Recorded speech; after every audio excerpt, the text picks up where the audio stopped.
non te loolu dama koy waxaat fii tant que l'OFNAC n'est pas réformé kenn mënul jëlee Serigne Bassirou Gueye ci boppu OFNAC lu dul février 2028 man dama leen di jox date lu dul février 2028 bi di jeex. waaw lu dul février 2028 kenn mënu ko fi jëlee lu dul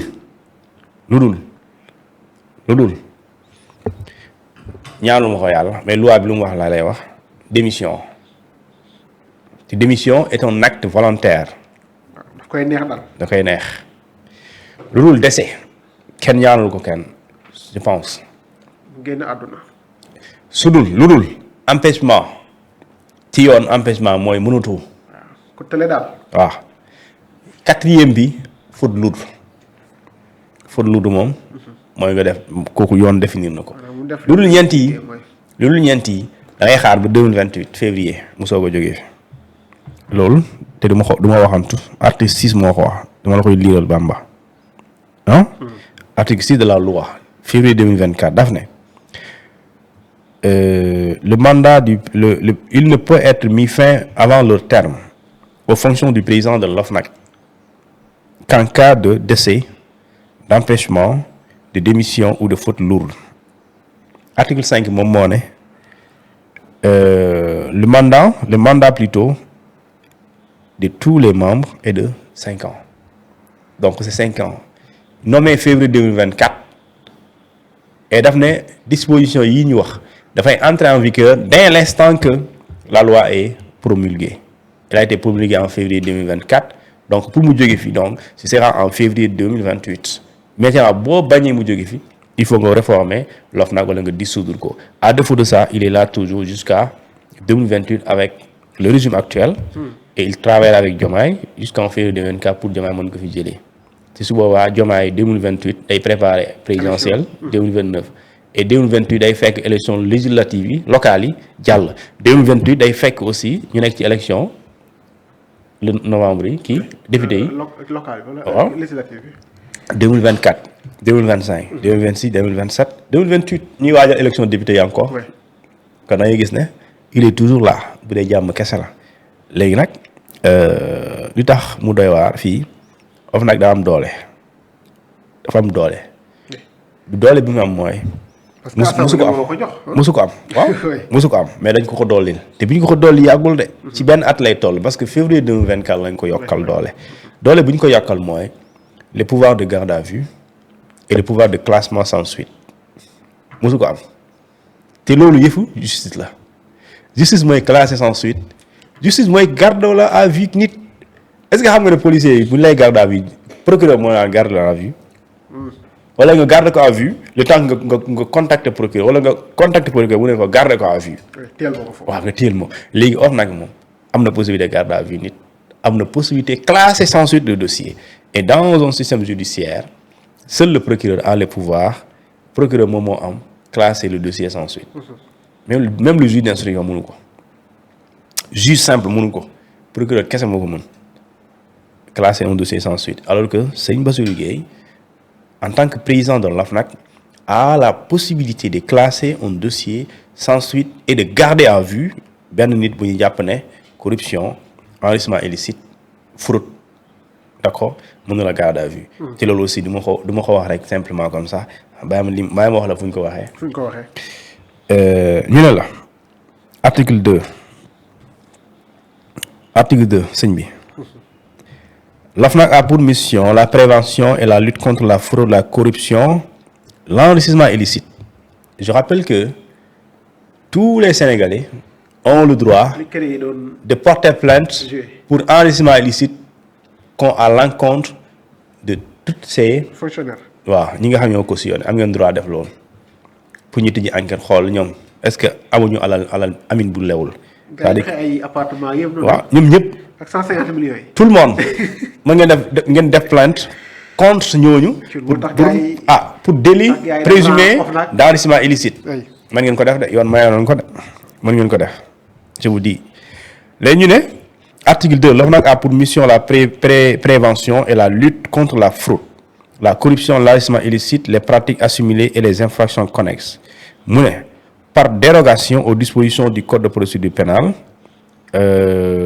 notamment celle des articles 677 tiré 92 à 677 tiré 112 mooy infraction yi seuls les enquêteurs assermentés de l'OFNAC et les officiers de police judiciaire et assimilés saisis par le président de l'OFNAC ont compétence pour mener les enquêtes relatives aux infractions aux infractions de la compétence de l'office, quel que soit le montant de préjudice, notamment celles relatives aux infractions prévues au 6e article 677-94 du code de procédure pénale et dans la loi sur la déclaration de patrimoine.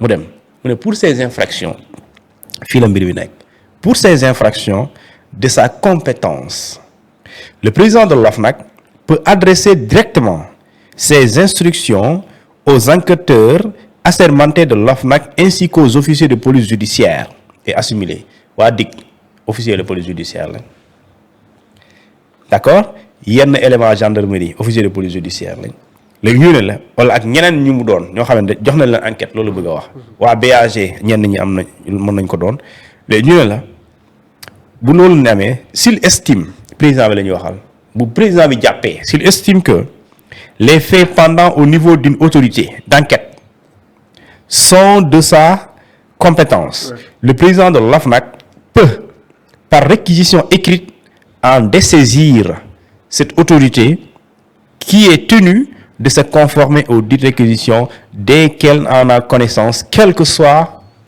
le moyen tubaab boobu dégg nga leer na ñu ne à la suite de l'enquête maanaam daal bu ko soobee mën toog ñoom rek bind réquisition écrite wax ki yore enquête bi jox ma yëf bi bu dee li ngay enquête corruption la enrichissement illicite la fraude la. te kooku moom amul choix daf koy voilà bi ñu ne mu pare mu ne la à la voilà amul choix ñu ne à la suite de l'enquête bu enquête bu pare le président de l'OFNAC peut si une ou plusieurs personnes ont été arrêtées transmettre directement le dossier au procureur de la République mën na ko jox procureur de la République de ou de la République financière la ñu wax ou toute autre autorité compétente ou procéder à un classement sans suite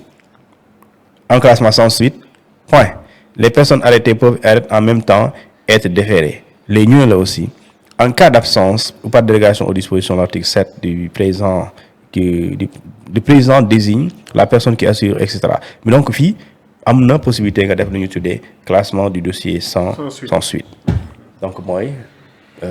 li moo tax Waly Diouf ba ñu ne Macky Sall il a bien protégé. man xaw ma ndax Bassirou day protéger ou pas. mais dossier bu mu classé sans suite dañ koy teg ne rek jàll si leneen. te bu nit nekk yore enquête boo xamante ni moom domaine de compétence am la domaine de compétence OFNAC bokk na ci fraude bokk na ci corruption ak enrichissement illicite. bu nit nekkee di ko enquête yoon daf ne article bi daf ne su moom bu demandé kooku yore enquête bi ne ko jox ma ko. kooku dafa am obligation jox ko mu jox ko koo mën a doon même bu dee dig la waa dig dañ ko koy jox même bu dee waa BAG brigade des affaires générales dañ ko koy jox koo mën a doon dañ ne autorité officier de police judiciaire et assimilé koo mën a doon même bu dee enquêteur OFNAC la élément yi mu yónnee ñeneen enquêteurs yi yéen maa leen sant mission bi ngeen def ko su leen ne indi leen ko dañ koy jox bu dee gendarme moo ko yore dañ ko koy jox bu dee police dañ ko koy jox waxuma la keneen juge d'instruction parce que dañ ne toute autre autorité compétente su boobaa dañ ko koy jox léegi nag su dee am na bon je sais pas su ko décidé classé ko sans suite bah les dossiers sera classé sans suite ah. léegi peut-être réforme yi lan lañ ci mën a xaarandi. ah loolu kay Sonko ñoom ñoo koy def. tënk ak yooyu. ah xam naa jëlee ko fa moom. léegi loolu kay ñoom ñu bëgg a def réforme ñoom ñoo koy bind. léegi kii nee na la mandat président OFNAC 5 ans la am te que mënoo ko fi jëlee lu dul. moom mu bëgg ko. waaw mu bëgg ko muy démission bi wala yàlla tere mu décédé wala yàlla tere mu am empêchement wala yàlla tere mu def faute lourde loolu sinon da ngay xaar ba 5 ans yi jeex léegi nag ñoom mën nañu c'est une loi bu ñu voté Assemblée nationale portant création de l'OFNAC ou bien révision de l'OFNAC mën nañu indi loi boo xam ne dafay modifier abroger une loi modifiant et abrogeant certaines dispositions yenn dispositions ngay dindi indi nañ classement sans suite génnee ko ci. oui garde à vue bi aussi. pouvoir de dessaisissement de dessaisir dindi ko garde à vue dindi ko mandat bi mënoo ko laal lu dul dindi loolu indi yaa xam ban phrase ngay créer ba ñu ne loolu mënatul nekk waaye mën nañ la fi jëlee saa soo xamee ne et cetera président mën na la fi jëlee donc c'est ça. c'est aussi simple que boo ko defulee il est là jusqu'en 2028 février 2028 la fi jógee. te kenn mënu si dara CV 2028 novembre 2028.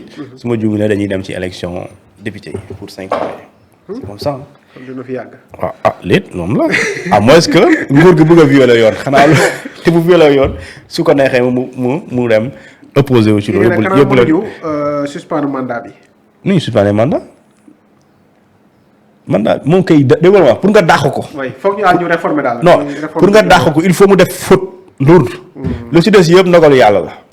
mu démissionné ndogalam la ku feebar xam nga ndogalu yàlla la ku décédé ndogalu yàlla la léegi moom faute lourde da nga ko mën a dàqee sinon da koy neex lu ci des yàlla moo koy bëgg leer na. waaw loolu de leer na. voilà léegi ndogalu yàlla mooy décès ndogalu yàlla mooy empêchement définitif mais démission yëfu nit la da lay neex nga ne bàyyi naa. mais bu la neexoon da ngay toog. waaw léegi bu dee li nga def erreur faute lourde nag. kooku noonu waaw da ngay boof ci feuille bi de. loolu la de léegi nag. waaw wax nga ne feuille bi du ma si fauteuil bi du ma si bàyyi ko. nit moom kenn du ko forcer démissionnaire moom. démissionnaire pare da ngay fi di mu def force. loolu la sama gis moom. mais nag c'est droit la. loolu la de. déggal gaase mooy dañu violer loi bi waa kenn du ko violer. kon nañ bàyyi ba kon kay nañu réforme OFNAC c'est aussi simple que ça. waaw mooy peut-être li premier ministre annoncé que. non loolu yomb na c'est-à-dire que ça dinañu bëgg a wax nii rek maanaam boo deful réforme moom mënoo ko fi jëlee mais nag tekkiwul na mënoo ko fi jëlee après réforme yi mën nga ko fi jëlee. si la loi entre en vigueur bon facilement c'est faisable quoi. Sénégal de. waaw gars yi nekkoon nelaw mais lu nekk xam na fi aussi. OFNAC am doole de. waaw. kii di wax ne OFNAC amul doole waaye peuple moo am doole mais peuple mënu ko fi jëlee léegi am na doole d'accord naa xam naa li nga bëgg a wax mais léegi peuple mu am doole mënu fi jëlee si kii mënu fi jëlee waa ji waaw peuple bi mënu fi jëlee sëñ Bassirou Guèye nan la ko fi jëlee day ñëw fekk ci bureau am génne ko ngeen tooñ di dëkk yi yoon moo koy doxal te moom yoon moo ko ne mënoo fi jëlee lu dul côté boobu lay waxee quoi. mais pas peuple mu am doole d'accord mais am foo xam ne da ngay toog xaar de. waaw. mu ngi noonu de. waaw. mais chroniqueur bi ñuy wax nañ ko teg loxo semaine bi di ñëw moom. déet man xaw ma loolu la. information doy na